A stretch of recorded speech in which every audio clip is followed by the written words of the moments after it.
Head ಕಾನ್ಸ್ಟೇಬಲ್ನಿಂದ ಇದೆಂತ ಗೂಂಡಾ ವರ್ತನೆ.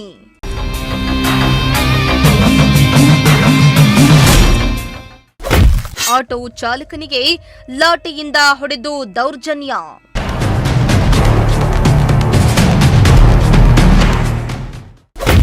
Rowdyism ತೋರಿದ ಹೆಡ್ ಕಾನ್ಸ್ಟೇಬಲ್ ವಿರುದ್ಧ ಆಕ್ರೋಶ.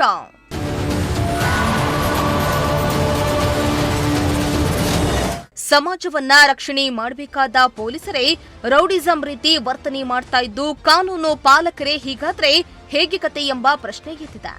ಸಾರ್ವಜನಿಕರ ರಕ್ಷಣೆಯಿಂದ ಇರುವ ಪೊಲೀಸ್ ಇಲಾಖೆಯಲ್ಲಿ ಕೆಲವೊಮ್ಮೆ ಅಧಿಕಾರವನ್ನ ದುರುಪಯೋಗ ಮಾಡಿಕೊಂಡಂತಹ ಪ್ರಕರಣಗಳು ಅಲ್ಲಲ್ಲಿ ಬೆಳಕಿಗೆ ಬರ್ತಾವೆ. ಇದೀಗ ಹೆಡ್ ಕಾನ್ಸ್ಟೇಬಲ್ ಒಬ್ಬರು ಆಟೋ ಚಾಲಕನಿಗೆ ಲಾಠಿಯಿಂದ ಹೊಡೆದು ದರ್ಪ ಮೆರೆದಿರುವ ಘಟನೆ ಬೆಂಗಳೂರು ಜಿಲ್ಲೆಯ ಆನೇಕಲ್ ತಾಲೂಕಿನಲ್ಲಿ ಬೆಳಕಿಗೆ ಬಂದಿದೆ.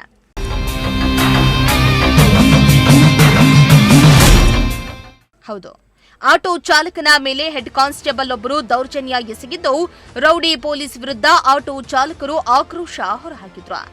ಆನೇಕಲ್ ಉಪವಿಭಾಗದ ಅತ್ತಿಬೆಲೆ ಪೊಲೀಸ್ ಠಾಣೆಯ ಹೆಡ್ ಕಾನ್ಸ್ಟೇಬಲ್ ಆಗಿರುವ ಅಫ್ರೂಸ್ ಖಾನ್ ರೌಡಿಸಂ ರೀತಿ ವರ್ತಿಸ್ತಾ ಇದ್ದು, ಆಟೋ ಚಾಲಕ ಪ್ರಶಾಂತ್ಗೆ ಕಪಾಳ ಮೋಕ್ಷ ಮಾಡಿದ್ದಲ್ಲದೆ ಲಾಠಿಯಿಂದ ಕೈಕಾಲಿಗೆ ಹೊಡೆದಿದ್ದಾರೆ ಎಂಬ ಗಂಭೀರ ಆರೋಪ ಮಾಡಿದ್ದಾರೆ.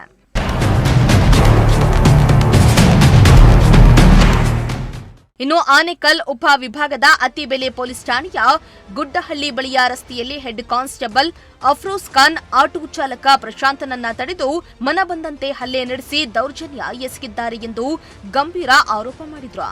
ಹೆಡ್ ಕಾನ್ಸ್ಟೇಬಲ್ ನಡೆಗೆ ಆಟೋ ಚಾಲಕರ ವತಿಯಿಂದ ಆಕ್ರೋಶ ಭುಗಿಲೆದ್ದಿದೆ.